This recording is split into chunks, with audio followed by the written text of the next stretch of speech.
Forget everything you knew about the Google Pixel Fold. The new deep breath Google Pixel 9 Pro Fold shares perhaps one thing with its predecessor, the fold in the name, and that is for the better. The Pixel 9 Pro Fold renders the original Fold a prototype at best. The aspect ratio that didn't work for some popular apps like Instagram, two large black bezel around the main screen, and the phone's inability to lie completely flat when unfolded are mercifully gone. Google's new Fold is taller, much thinner, and noticeably lighter than its first attempt, where the Pixel Fold reminded me, and not necessarily in a good way, of Microsoft's failed Duo device. The new Pixel 9 Pro Fold reminds me of a flagship Pixel 8. In fact, the 6.3-inch cover screen is a duplicate of the one you'll find on the new Google Pixel 9. Google announced the Pixel 9 Pro Fold alongside the Pixel 9, Pixel 9 Pro, and Pixel 9 Pro XL on August 13. It's on pre-sale now and arrives on store shelves on September 4, 2024. It starts at $1,799 for a 256GB model with 16GB of RAM and is available in Obsidian and Porcelain. I prefer the Obsidian, which offers a deep, inky black that could only be described as sexy. Those prices make Google's new foldable cheaper than the Samsung Galaxy Z Fold 6, although not by much. A multi-purpose foldable phone will remain a considered purchase for some time to come.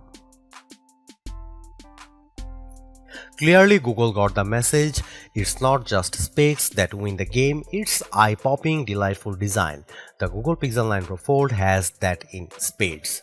If the original Fold had a slightly plasticky look and feel, the new model favors premium materials, flat surfaces, and understand design cues. The clear and sharp look is a winning combination of recycled aluminum Corning Gorilla Glass Victus 2 and that multi-alloy steel hinge. It's not just the look of it. I could tell from the moment I unfolded the Pixel 9 Pro Fold that Google had completely re-engineered the hinge system.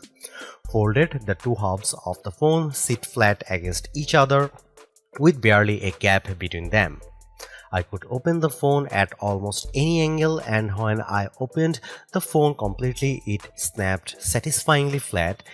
If you are familiar with foldables like the Galaxy Z Fold 6, you might say that's nice. But if you remember the Pixel Fold and its inability to lie flat, you know it's a big deal. As for durability, the phone has an IPX8 rating, which means it can handle being dropped into a few feet of water for 30 minutes. There's no mention of a dust or debris rating, so I would be extra careful if you plan to bring it to the beach. The flexible Actua display unfolds as cleanly and surely as you'd hope. When the large 8-inch display is flat, it looks as it might have the best crease in the business. By that I mean it's very close to unnoticeable. Still, I'll need to see it side by side with the other best foldable phones to know if that initial impression holds up. 8 inches stands as the largest folding phone screen on the market, and Google has achieved this by putting the camera behind the screen and by switching back to an aspect ratio 20:9 that more closely matches competitors from Samsung and OnePlus. The original Fold had a 6:5 aspect ratio that didn't play nice with some major apps. The more squarish aspect ratio means that standard apps will look more normal and not be cut off on the main display. But that larger main screen size also pays a dividend with the cover display. At 6.3 inches, it's full flagship size, and for as much as I like the Samsung Galaxy Z Fold 6, which also has a 6.3-inch screen but one that is taller and narrower, having the extra cover display with makes using the screen more pleasurable to use, and I expect it will make it easier to type. It also makes the Fold 9 Pro look almost indistinguishable from regular smartphone. Looking at the screen front on, the only giveaway that this is a foldable is the squared off left side, which accommodates the hinge where the right side is curved. It's a bit of interesting asymmetry. I also noticed that the bezel around the Pixel Fold 9 Pro's cover screen is slightly thicker than the Pixel 9 but without making the screen size any smaller. In my brief hands-on session with the phone, I only spent a little time exploring each core feature, but I did hold on to and play with the device for over an hour, and I didn't want to put it down. If there is a downside to the Pixel 9 Pro Fold's new look, it's the new camera array. I have never loved the Google Pixel Fold's metallic camera band, but I like the new Pixel 9 Pro Fold brushed metal camera array boxless. The curved rectangle is too big and lacks the elegance of the rest of the device, although this is a minor niggle. Speaking of cameras, I used all 5 of them but not enough to draw any conclusions. Here's what you get with the Pixel 9 Pro Fold. The main camera is 48 megapixel, ultra-wide camera is 10.5 megapixel, telephoto 10.5 megapixel, front camera is 10 megapixel and inner camera is also 10 megapixel. I know that's a lot of cameras. I do like that Google didn't skimp on the main screen camera. 10 megapixel is more than double the megapixels you will get with the Samsung Galaxy Z Fold 6's main screen camera. As for why we have such odd telephoto and ultra-wide pixel counts, Google would only say that it made some allowances for fitting the cameras into what is admittedly a very thin system. Still, none of these numbers are huge upgrades over the previous camera array. The cover and main screen cameras got a small megapixel upgrade.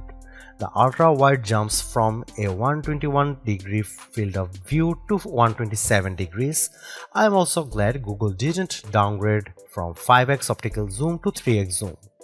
I briefly tried all these lenses and the photos look fine, but I'll have more to say when I conduct a full review.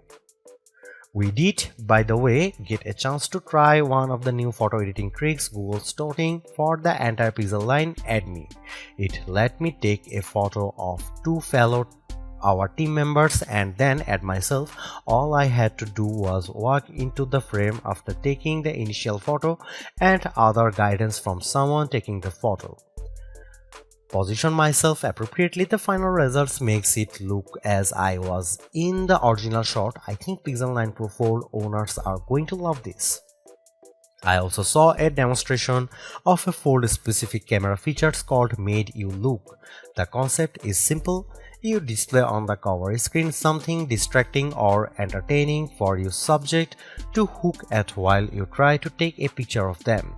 You choose this setting in the camera app and on the cover screen an animation appears of, for instance, smiling cartoon birds.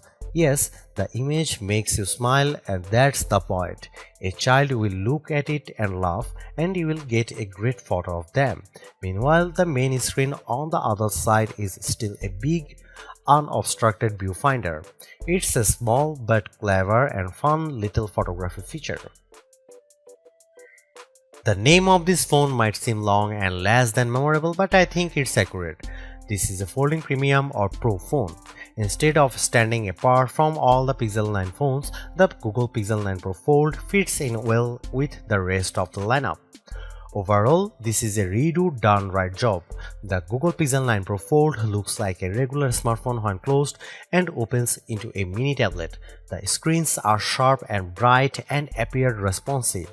The cameras are decent if not groundbreaking, but as an overall dual-purpose package with a lot of baked-in AI, the Pixel 9 Pro Fold will, even at $1,799 probably appeal to a lot of would-be foldable phone buyers who should keep an eye out for trade-ins and other deals that will lower the price barrier to entry. I would not be surprised if it ends up near the top of our best foldables list.